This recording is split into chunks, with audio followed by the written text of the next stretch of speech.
कहते हैं सच, दिखाते हैं सच, क्योंकि हम हैं लोकतंत्र के चौथे स्तंभ।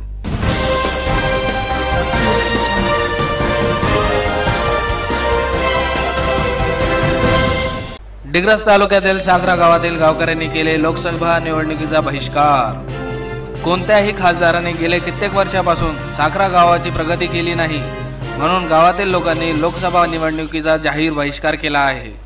गावात रस्ते चालणे योग्य नाही, पिण्याच्या पाण्याची व्यवस्था नाही, घरकुलची सोय नाही, म्हणून गावकऱ्यांनी निवडणुकीवर बहिष्कार टाकला आहे।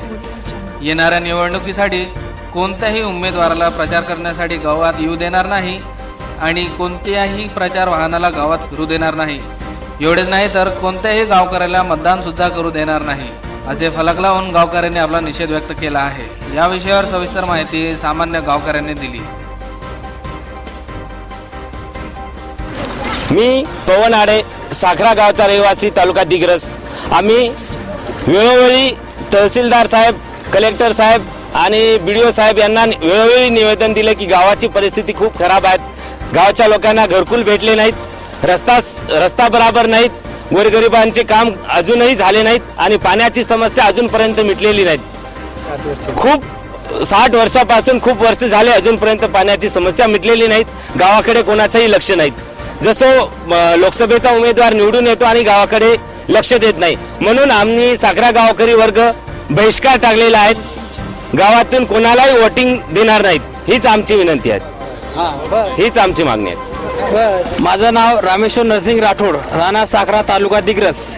मी आतापर्यंत आमदार, खासदार, मंत्री, मुख्यमंत्री साहेबांना निवेदन दिले। घरकुलसाठी उपसाठी बसले आझाद मैदानावर। तिथं माझी भेट ग्रामविकास उपसचिव गुजरे साहेबांची झाली। त्याने इथं CO साहेबाला फोन लावले, CO साहेबांना BDO साहेबाला फोन लावले की याचे घरकुल मंजूर करून द्यावा। तर त्याने सांगितले की 1 महिन्यात मंजूर करून देतो, पण आता 5-6 वर्ष झाले पण आमची घरकुल नाही आली। आमच्या गावात रस्ते नाही, लाईन नाही, पाणी नाही, गोरगरिबांना आतापर्यंत घरकुल मिळाले नाही। आम्ही जर आमदाराजवळ गेलो तर पोलीस आम्हाला उचलून नेते। खासदार आतापर्यंत बघितले नाही। आमचे खासदार कसे दिसते आम्हाला, फक्त फोटोवर बघितले आम्ही की आमचे खासदार आहे म्हणून। कोण? भावनाताई गवळी। आणि त्यांना आम्ही येऊ देणार नाहीत आणि त्यांना आम्ही इथं येऊ देणार नाही। जोपर्यंत आमची समस्या सुटणार नाही तोपर्यंत आम्ही कोणत्याही उमेदवाराला येऊ देणार नाही। आपण सांगतो की आपले प्रतिनिधी म्हणजे प्रत्येक जनतेपर्यंत शासन निधी आणणारा म्हणजे प्रतिनिधी, पण ते निधी आपल्या गोरगरीब जनतेपर्यंत एक निधी आणू शकत नाही, तर काय अर्थ त्यांना प्रतिनिधी देऊन? म्हणून आम्ही त्यांना येऊ देणार नाही। धन्यवाद। मी संदीप चव्हाण, साखरा गावाचा रहिवासी, माझा तालुका दिग्रस आहे। आमच्या फक्त एवढंच म्हणणं आहे की नेता कोणती असो, आमच्या गावची समस्या आहे ती सुटली पाहिजे। आमची प्रथम समस्या आहे घरकुली। आतापर्यंत 60 वर्ष होऊन गेले तरी आतापर्यंत आमच्या गावाला कोणत्याही माणसाला घरकुल पण मिळालं नाही, पाणी पण स्वच्छ प्यायला मिळालं नाही, ते रस्ता नला वगैरे जे काय ते पण आतापर्यंत दुरुस्त करून दिले नाही। आमच्या गावात अनेक लोक, नेते, पुढारी, सर्ववर्गीय लोक इथे आहेत।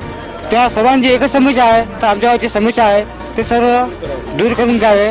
आणि आमच्या गावात आतापर्यंत सरपंच असो, सभापती असो की जिल्हा परिषद सदस्य असो, हे सर्व काही आमच्या गावात असूनही जे काय लोक आहे हे सर्व खाणारे आहे आणि आमची जी समस्या आहे पाण्याची ती आतापर्यंत सुटलेली नाही। तर आमच्या हे जे लोक आहेत सर्वांचे एवढंच म्हणणं आहे की आम्ही कोणाला वोटिंग करून देणार नाही आणि आमचे जे विचार आहे ते पूर्ण करा, तेव्हा आम्ही गावाला वोटिंग करून देणार, नाही तर कोणालाही करू देणार नाही। Bureau report D1 news, Darwha, Yavatmal. समाचार और विज्ञापन के लिए संपर्क करें D1 न्यूज़ यवतमाल, मुख्य संपादक नसीब खान। मोबाइल नंबर है 72 76 70 70 57।